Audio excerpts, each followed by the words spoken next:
बीते एक महीने से जिला कलेक्टर झालावाड़ के द्वारा न्यायालय परिसर में संचालित राजस्व न्यायालय बंद करके न्यायालय परिसर में राजस्व किए जाने के विरोध में अदालत कार्यालय भवानी मंडी तक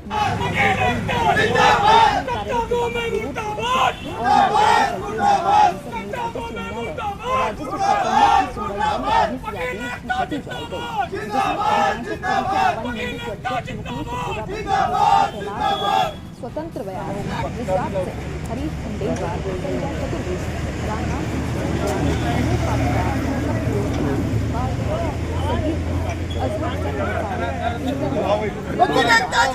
नागर, सचिन राजावत, जसवंत नागर, विधान भटनागर, विकास पाटीदार, राजेश गुप्ता, गौरव मीणा, गोविंद प्रजापति, प्रधान सिंह राणा, मंजूर अहमद, भरत पुरोहित, अश्विनी शर्मा, गोवर्धन गुप्ता, शुभम गुप्ता, प्रशांत राजवाल उपस्थित थे। भवानी मंडी से बीपीएन न्यूज संवाददाता किशोर तंवर की रिपोर्ट। एक्चुअली हम ये चाहते हैं कि जो हठधर्मिता जिला कलेक्टर और उपखंड अधिकारी की है वो खत्म करके न्यायालय को वापस उसी परिसर में ले जाएं। ये आंदोलन सिर्फ वकीलों का आंदोलन नहीं है, ये जनता का आंदोलन है। इससे परेशानी जनता को हो रही है, पक्षकारों को हो रही है, गरीब किसानों को हो रही है। उनकी अनुपस्थिति में दावे खारिज किए जा रहे हैं, एक तरफा किया जा रहा है, ये न्याय की हानि हो रही है। इनको किसी भी तरह जब तक लोगों को कानूनी सहायता नहीं मिलती है, एक तरफा आप आदेश कर रही हैं, ये मतलब कानून की अवहेलना है। दूसरी बात ये है कि मैं आपको कहना चाहता हूँ कि पिछले लगभग 35 सालों से लगातार ये एसडीएम कोर्ट भवानी मंडी परिसर में ही लगी, न्यायालय परिसर में ही लगती आ रही है। वहाँ इसके अतिरिक्त 3 न्यायालय और कार्य कर रहे हैं। ये किसी भी रूप में संभव नहीं है कि हम वो 3 न्यायालयों का काम छोड़ के वकील लोग यहाँ 3 किलोमीटर 4 किलोमीटर दूर आके पैरवी करें। हमारे पैरवी नहीं करने से हमारा नुकसान नहीं है, गरीब किसानों का, पक्षकारों को नुकसान है जिनको न्याय नहीं मिल रहा है।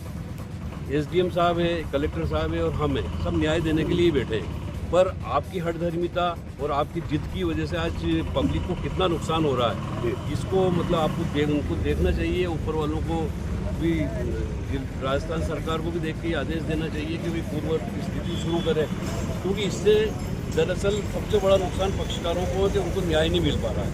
और पिछले करीब 1.5 महीने से तारीखें बढ़ रही हैं, कभी एक तरफा आदेश हो रहे हैं, कभी दावे खारिज हो रहे हैं। तो हमारा मतलब आंदोलन का मूल उद्देश्य यही है कि यहाँ पे वापस पूर्ववत स्थिति शुरू की जाए, पक्षकारों को राहत मिले। और हम किसी भी कीमत पे झुकने के लिए तैयार नहीं है, क्योंकि ये संभव ही नहीं है कि हम यहाँ के पैरवी करें। ये हमारे लिए भी, वकीलों के लिए भी और पक्षकारों के लिए भी एक बहुत कठिन कार्य है कि 3 किलोमीटर दूर 3-4 कोर्टों का काम छोड़ के हम यहाँ हमें पैरवी करें।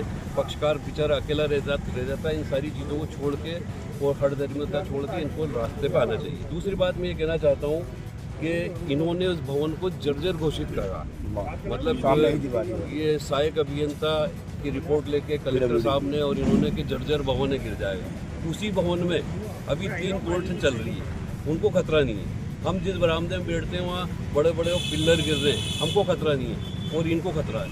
तो ये बिल्कुल एक तरह से बड़ी अजीब सी बात है कि मतलब आप अपनी जिद पूरी करने के लिए झूठे बहाने बना रहे हैं और इस प्रकार का काम कर रहे हैं, जिससे जनता को, वकीलों को, सब पक्षकारों को दिक्कत हो रही है। हमारा यही निवेदन है कि जल्दी जल्दी ये हड़ताल खत्म हो, वापस आप उसी परिसर में आके कार्य करें। जो डिसीजन लिया है वो एक न्यायिक और लोगों के हित को ध्यान में रखते हुए लिया गया है।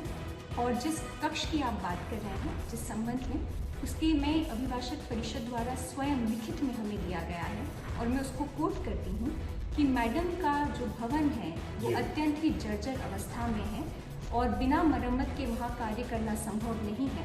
28 जुलाई को ये लेटर हमें दिया गया था, एक व्हाट्सएप ग्रुप पर अभिभाषक परिषद द्वारा शेयर किया गया था। उसमें उस कमरे में प्लास्टर जो गिरा हुआ था उसकी फ़ोटो भेजी गई थी और उसी के कारण को कोट करते हुए इनके द्वारा कार्य का बहिष्कार किया गया था। तो आज ये कहना कि वो भवन जर्जर नहीं है, ये थोड़ी गलत बात है। मुझे लगता है कि वो और हम साथ में मिलकर यहाँ लोगों का न्याय करने के लिए बैठे हैं। मेरी तरफ से पूरा प्रयास रहता है कि हम लोगों को सही मदद कर सकें, जो नियम अनुसार सही है वो जितनी मैक्सिमम हम जस्टिस कर सकें।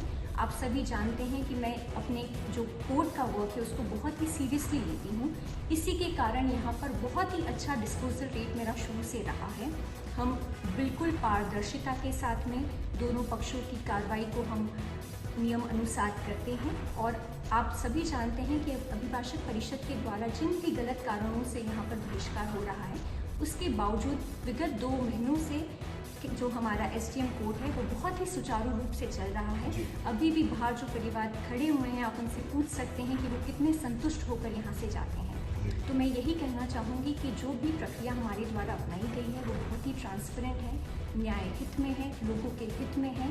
जो हमारा एज एन SDM ड्यूटीज़ हैं उनमें बैलेंस बनाते हुए हैं। और इस प्रकार की जो चीज़ें या घटनाएं आप हमें बता रहे हैं, जो मैं नहीं जानती हूँ, आपके द्वारा मुझे पता चल रही है, ये थोड़ी मुझे अशोभनीय लगती है। हम सभी का संयुक्त दायित्व है कि हम लोगों की जितनी ज़्यादा सेवा और मदद कर सकें वो करना चाहिए।